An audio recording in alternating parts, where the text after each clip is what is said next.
Hello everyone, welcome to my channel. This is Satish. In this video, we'll look at why many NRIs do not return to India. This is one of the most asked question, because I've returned to India. Whenever I meet adults or professionals, they ask, "Oh, why did you return? How come so many people who go there never return, and what made you return?" So this is one of the most commonly asked questions. So I thought I would address this, today, right? So in general, I believe there are about 7 reasons, it could be one or more, or it could be all of them, that one looks at when they want to really what is stopping them from moving. Firstly, for me to actually, say this, what standing do I have, right? Just to give a perspective, I lived in the US for about 8 years, 7.5, 8 years. I did 2 masters there, MS and MBA. And then I also lived in Singapore for 9 years. So all in all, I spent a lot of time outside of India.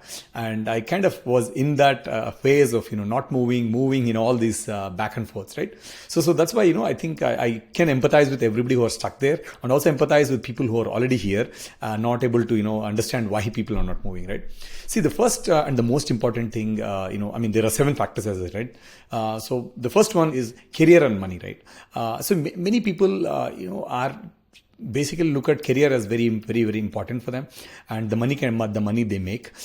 So I guess career is very, very important if you're in America or Singapore, right? I think the kind of money you make will really set you up in a different financial trajectory, so that you can really, really have a comfortable life, right? So that is one of the main reasons, I guess. The amount of money you can save literally is very high, right? Compared to what you can make here. Again, this is changing, but this is changing because there are more and more salaries that are paid in India as well nowadays.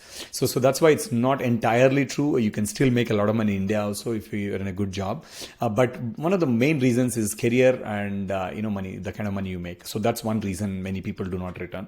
The second one is comfort and freedom, environment, right? So the first one of that is comfort, right? I think the kind of comforts you get, having a big house, having a big backyard, having all of these things, right? Having the luxury of driving a luxury car there, or having the freedom to go wherever you want, whenever you want, without the hassle of all the drama or the things that are around you pulling down, obligations related to family or related to things like that. So this very many people treat this as one of the most important factors, why they are actually not moving to India, because when they come here, they're actually going to be stuck, not be able to have the same level of comforts, and also especially the kind of clean air, the kind of environment you're going to have, the access to nature. So all these things, many people treat this as a very, very important factor as well.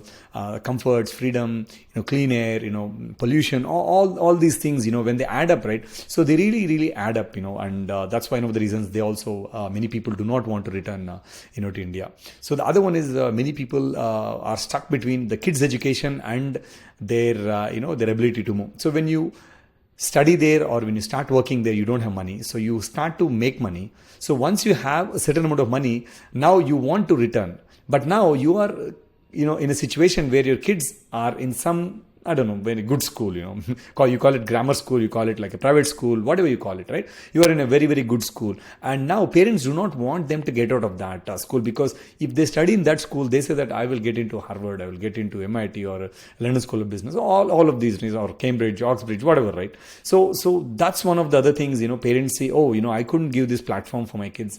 So now my kid is at a stage, I can provide that, right? So that is another big factor. Many people actually who are in, who have young kids. So this is one of the main factors. They say they don't want to move because they want to give that education to their kids, a better education, a better platform for them, right? So this is the other one, right?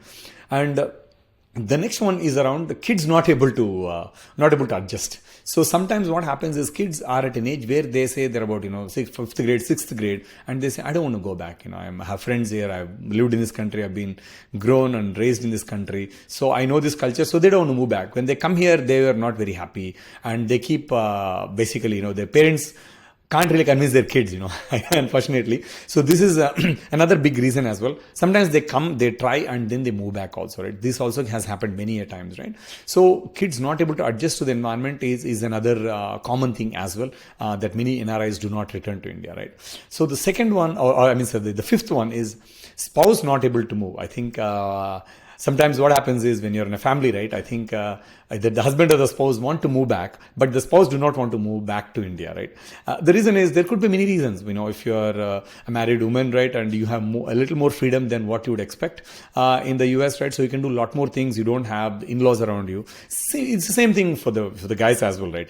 They're not going to be around family. So again, all in all, what happens is when your spouse do not want to move because of various reasons, could be family reasons or or other reasons around that, right? They want that freedom and all of that. Then you can't move. So this is actually a big one. I've seen many people actually want to move, but they say that my spouse is not willing to move back. So I'm kind of stuck here. I want to go and take care of my parents, but they don't want to move. So these are some common things that I hear, because again, it's a choice that you have to make, and that's one of the reasons also, right? So the sixth one is lost connection with family or lost touch. So when you are in the US or Europe or Singapore, what happens is you are not really visiting your country very often. So you're not going to any of the weddings, events, be it not just the wedding. There are many events that happen in a family. So this actually is a way to meet and build that relationship. So what happens is when you are not closer to the country, you are visiting once a year and trying to fast forward and meet everybody in like 10 days, which is not really not the right way to build relationship, or doesn't build lasting relationship. So you lost touch with your family and close family and friends. That doesn't have that enough pull factor. So this is one of the reasons. In our case as well, to be fair, right, I was there for about 8 years in the US. Then, what happened was, I kind of lost touch, to be frank, right? And then I had some situations, I had to move back for some emergencies, family emergencies. Then I moved back. Then I went to Singapore. Then when I was in Singapore, I was able to come to India much more often. We were visiting 3 to 4 times a year. But when I was in the US, it was only like about, once a year, or, sometimes hardly once in 2 years or 3 years also, right? So that really made a difference for me, right? When we are in close proximity, able to visit 3 to 4 times a year, it changes the game. The kind of, you interact with your parents, you meet them, you go to events. So that creates that bonding and that pull factor for you to come back also. So that's another one. Many people lost touch with them. So that is why, they're not able to come. And the another biggest thing, for people living in America and other, is the ability to get a green card and their wait times and permanent residency and the citizenship, right? So you work very hard and you are in the queue, and you are like inches away to get a green card. So you get stuck there and the queue doesn't keep moving. So you are like neither here nor there. You're thinking, oh, you know what, I'm getting my green card and then move, right?